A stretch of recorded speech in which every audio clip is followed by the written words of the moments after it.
Unidos, en los cuales empiezan a vivir con él y empiezan a desarrollar una serie de actividades dentro de su casa.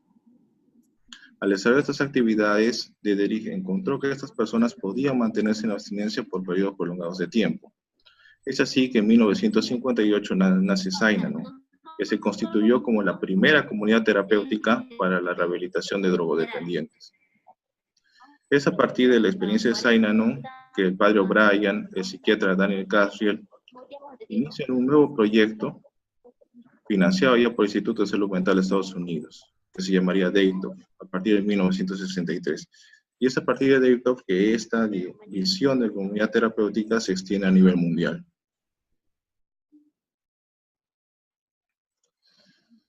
Simultáneamente cruzamos el Océano Atlántico. El psiquiatra Maxwell Jones en Inglaterra, a partir de 1952, establece la primera estructura de una comunidad terapéutica profesional. Maxwell Jones trabajaba con soldados de la posguerra y tenía escaso personal y voluntarios para el tratamiento de problemas psicológicos, especialmente emocionales y estrés postraumático generado por la guerra, por la Segunda Guerra Mundial. Jones de alguna forma descubrió una propiedad del grupo consistente en actuar terapéuticamente. ¿Qué significaba que el grupo actuaba terapéuticamente? Que es el grupo de pacientes, obviamente orientados por un profesional, los cuales ayudaban a los demás pacientes a salir adelante, a superar las crisis que tenían. Asimismo, desarrolló organización terapéutica, el psicodrama, el juego de roles y la confrontación diaria de los problemas. Algo muy importante era que los pacientes y el staff profesional que había en ese momento estaban ambos implicados en la curación y las actividades de recinto. Para ello era imprescindible la libertad de comunicación entre el staff y los pacientes. Esto rompía por completo el esquema tradicional de lo que era un hospital psiquiátrico, donde podemos observar que había, inclusive hasta el día de hoy, un esquema más que nada jerárquico, donde el médico, el psiquiatra, la enfermera, el psicólogo son los que tienen, digamos, la razón en todo, y los pacientes son agentes pasivos que simplemente obedecen y siguen las indicaciones que se les dan. La organización que Maxwell Jones estableció en la institución trataba de ser lo más parecido al existente en el contexto social, por lo cual la comunidad terapéutica funcionaría como un puente entre la institución donde el paciente estaba internado y la sociedad en sí. A esto lo llamaba el modelo democrático de atención de pacientes. En el Perú, en 1988, aparecen las primeras comunidades terapéuticas, las que llamaríamos tradicionales, basadas más que nada en el modelo de Daytop, que les expliqué anteriormente. En particular había una que se llamaba Paz y Bien, que llegó a tener hasta 44.000 residentes. A partir de 1996 nace la Asociación Peruana de Comunidades Terapéuticas, la cual buscaba normar el funcionamiento de estas comunidades bajo fundamentos éticos.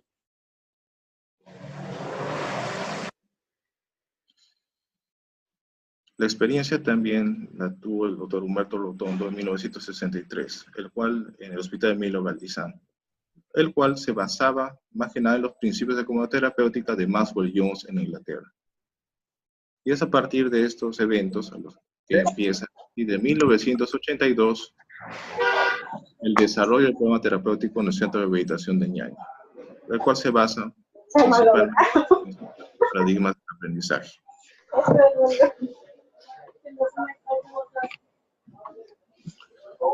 Entonces, ya tomando los antecedentes del desarrollo del modelo,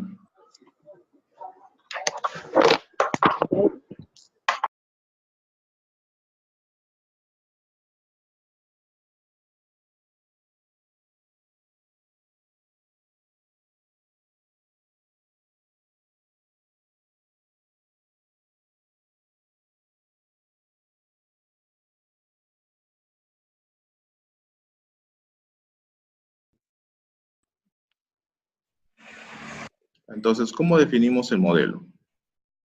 Ya tomando en cuenta los antecedentes.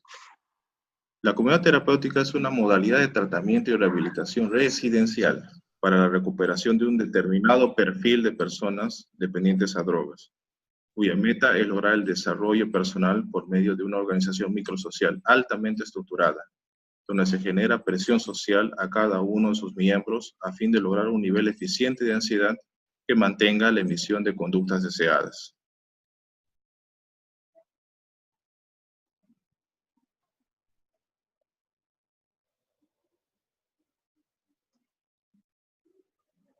Entonces, ¿cuáles serían estos rasgos esenciales de la metodología de una comunidad terapéutica? En primer lugar, que la comunidad terapéutica es un centro residencial, donde los internos conviven de forma continua con miembros del equipo técnico. La presencia del equipo técnico no tiene por finalidad controlar, sino desarrollar las tareas técnicas y regular las actividades de los residentes de la comunidad terapéutica. Es decir, que el equipo técnico no tiene las funciones de supervisión, de control tradicionales que se vería en un hospital psiquiátrico. La presencia del equipo técnico regularía las actividades de los pacientes y evaluaría su proceso dentro del programa. El objetivo esencial es ayudar a los residentes a un proyecto de vida alternativo fuera de la comunidad terapéutica. ¿Qué significa esto? De que la comunidad terapéutica no es una finalidad en sí misma. La comunidad terapéutica es un puente en el cual el paciente sale hacia la sociedad. O sea, el paciente debe desarrollar una serie de habilidades que le permitan un adecuado desarrollo social una vez que haya abandonado la comunidad terapéutica.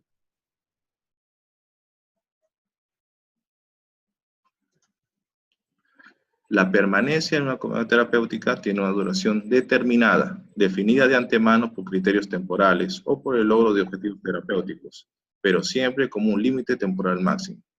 Esto va ligado a lo que les dije anteriormente.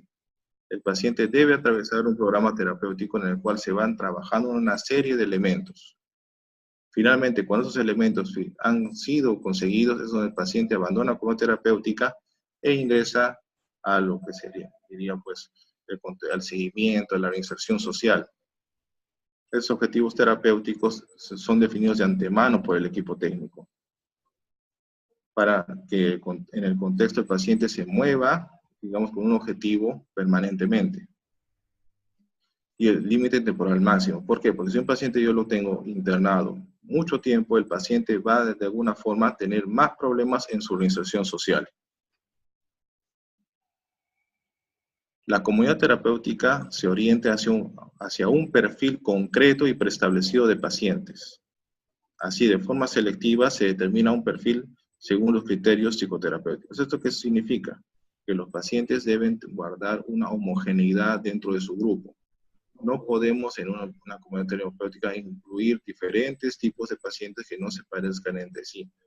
¿Por qué? Porque el contexto social, el aprendizaje social que se daría en la comunidad terapéutica sería mucho menor. Por eso se trata de homogenizar, en la medida de lo posible se trata de homogenizar el grupo de pacientes. ¿Para qué? Para que el efecto educador tenga una mayor intensidad. Y esto permite que los pacientes caminen adecuadamente dentro del programa terapéutico. Asimismo, hay pacientes que por sus características psiquiátricas, psicológicas, no pueden ingresar al modelo de comunidad terapéutica. Por tanto, estos pacientes serían tributarios de otro tipo de tratamiento. En la comunidad terapéutica se trata de reproducir lo más que se pueda una vida cotidiana real, en la cual el equipo técnico y los residentes cumplen con sus roles reales, interaccionan a través del desarrollo de sus papeles en esta microsociedad. ¿Qué quiere decir esto? O sea, de que los pacientes van asumiendo una serie de actividades y responsabilidades mientras se encuentren dentro del proceso de la comunidad terapéutica. Por tanto, se debe tener un número limitado de plazas para que se produzca un conocimiento personal y compartido de todos los residentes y los miembros del equipo. Yo mencionaba de que el número óptimo para una comunidad terapéutica no debería exceder de 45 a 50 residentes. ¿Por qué? Porque eso de alguna forma favorece el desarrollo de todas las actividades que se tienen planeado para los residentes y facilita que el equipo técnico conozca adecuadamente a cada uno de los pacientes. Los residentes no son sujetos pasivos, sino adoptan progresivas y crecientes responsabilidades, asumiendo roles que contribuyen a dinamizar la vida comunitaria y ayudando a los ingresos más recientes a integrarse. ¿Qué significa esto? Que los pacientes, que los residentes de la comunidad terapéutica son agentes activos dentro del programa.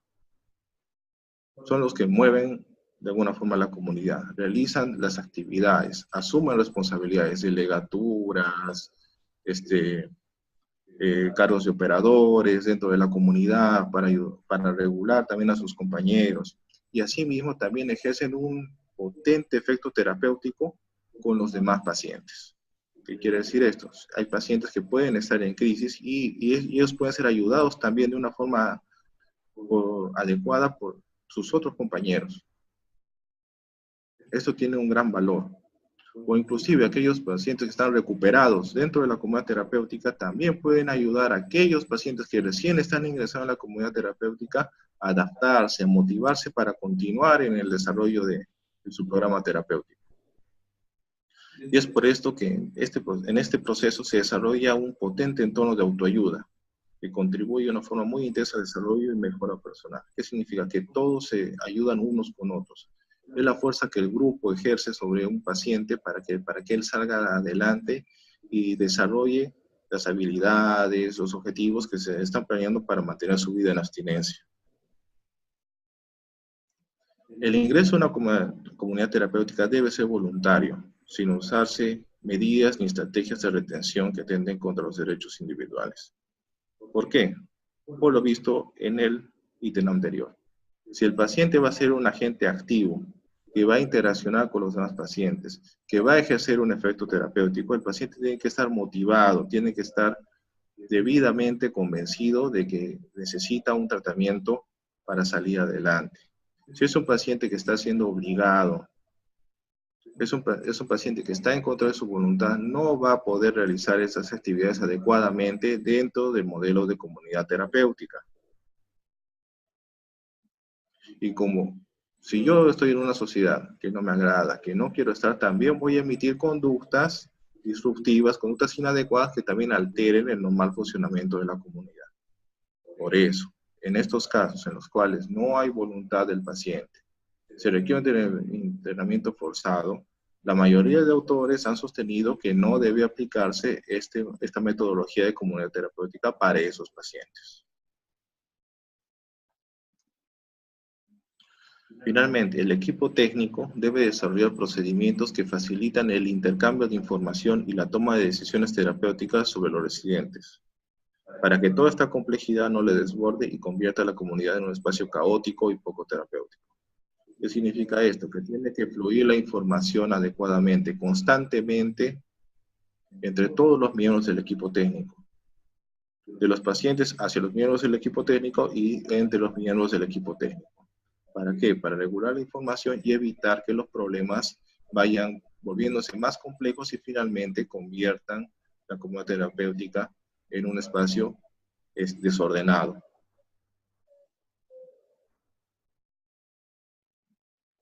Acá tenemos algunos ejemplos de actividades que realizan los pacientes en la comunidad terapéutica del Centro de Rehabilitación de Ñaño. Por ejemplo, la jornada de actualización del reglamento en la cual se participó tanto el equipo técnico como los mismos pacientes en el desarrollo de la actualización del reglamento de los residentes.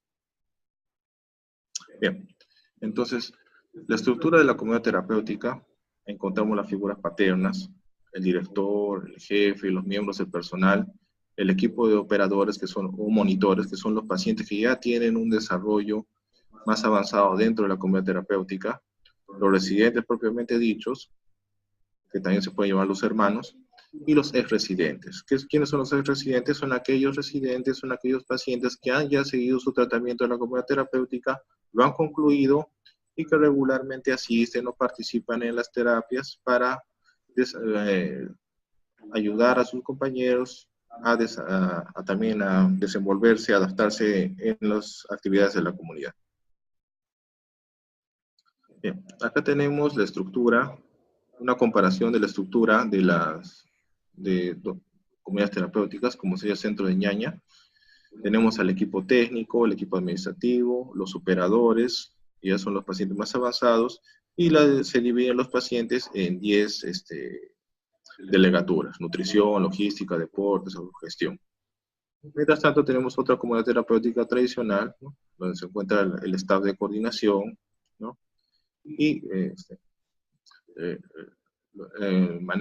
quienes manejan la casa, los operadores de la casa, manejan la casa, y los departamentos de cada uno, que si bien en este caso serían 5, y la división de cada uno, de todos los pacientes dentro de la comunidad. En cuanto a las fases de tratamiento, en una comunidad tradicional nosotros encontramos una fase de adaptación, una fase central y una fase de reinserción. La fase de adaptación son los primeros momentos en los cuales el paciente ingresa a la comunidad y se va adaptando progresivamente a las actividades. La fase central de tratamiento es cuando el paciente ya se encuentra plenamente adaptado y desarrolla ya las actividades que le van a ayudar a desarrollar un proceso de reinserción más adecuado. En el caso del centro de rehabilitación de Ñaña, la fase de adaptación dura aproximadamente 3 meses, la fase de tratamiento central aproximadamente 6 meses, la fase de reinserción 1 mes, y finalmente sigue la fase de seguimiento, ¿no?, que es donde se evalúa al paciente una vez completado su proceso de internamiento dentro de la comunidad terapéutica. Este proceso de internamiento, que dura aproximadamente 10 meses, sigue con una fase de seguimiento. Esta fase de seguimiento puede durar varios meses, incluso años. En el Centro de Rehabilitación de Ñaña desarrollamos los ámbitos comportamentales dentro del programa. ¿Cuáles son los ámbitos comportamentales? En primer lugar, el comportamiento dependiente a drogas. ¿Qué hacemos aquí, no? Acá nosotros tratamos de hacer que el paciente establezca una serie de comportamientos que lo alejen del consumo de sustancias. Es decir, por ejemplo, ¿no?, evitar amigos de consumo, evitar situaciones en las cuales haya, digamos, una predisposición o influencia hacia el consumo de sustancias. El comportamiento en el tiempo libre, lo que es muy importante. Las personas con problemas de consumo de sustancias generalmente tienen un mal uso del tiempo libre. Por tanto, dentro del desarrollo del programa terapéutico, se tiene que buscar que el paciente establezca un adecuado comportamiento en el tiempo libre, llene sus espacios libres de una serie de actividades que lo alejen de, por así decirlo, de las actividades que lo van a llevar terminando en la recaída. El comportamiento en el trabajo, que también es muy importante, ¿no?, cómo maneja su trabajo, las responsabilidades, la disciplina dentro del trabajo, el manejo del dinero. El comportamiento social, es decir, cómo el paciente establece sus nuevos contactos sociales una vez que acabe su programa en la comunidad terapéutica. O sea, ¿qué contactos sociales va a tener una vez que acabe? O sea, romper los esquemas de los amigos de consumo y establecer contactos sociales, redes de apoyo social que le faciliten la abstinencia. La autoorganización y la organización del medio ambiente también es importante. Si yo vivo en un ambiente de consumo, ¿qué hago yo para modificar este ambiente de consumo? La solución de problemas y la toma de decisiones. Este también es un tema muy importante. Los pacientes generalmente tienen procesos de una escasa autoeficacia. ¿Qué es la autoeficacia? La autoeficacia es la forma como yo me observo y qué hago yo, qué tanto percibo que soy capaz de resolver mis propios problemas. Entonces se trabaja eso, cómo los pacientes pueden solucionar sus problemas, cómo pueden enfrentar los problemas cotidianos de la vida diaria sin hacer uso de sustancias. El reconocimiento y modificación de pensamientos irracionales. Los pensamientos irracionales son aquellos pensamientos que por sí pueden llevar a la persona a tener emociones intensas, desagradables y conflictos familiares, de parejas, sociales. Entonces, este tipo de creencias tienen que ser modificadas durante el proceso de tratamiento. Y finalmente, la familia, ¿no?, que es un ente muy importante dentro de la vida del paciente. Se tiene que trabajar con la familia ¿Para qué? Para que la familia también se comporte como un agente terapéutico cuando el paciente está de permiso o cuando el paciente también ya inicia su proceso de seguimiento fuera de las instalaciones del centro. ¿Cuál es la eficacia de la comunidad terapéutica?